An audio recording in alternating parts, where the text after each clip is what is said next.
মাছটা পুরো তৈরি হয়ে গেছে, শুধু পিসগুলো দেখতে থাকুন, আমি তুলছি। এই হলো ইলিশের পিস, আমি মাটির হাঁড়ির মধ্যে সাজাচ্ছি একটা একটা করে, শুধু দেখতে থাকুন। আরে হ্যাঁ, ভেঙে গেল, এতটা নরম। পদ্মার ইলিশ মানে এরকমই নরম হবে।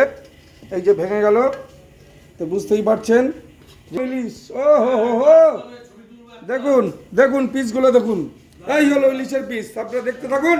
এটাই হলো একান্ত আপনের স্পেশাল ইলিশ ভাপা, যে ভাপাটা মাত্র পাবেন একান্ত আপন চাকদাতে। পদ্মার ইলিশ দেখুন কিভাবে দেওয়া হচ্ছে।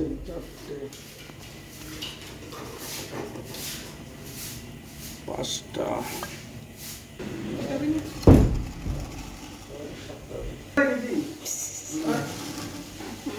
পিসগুলো দেখুন, জিভ এমনি জল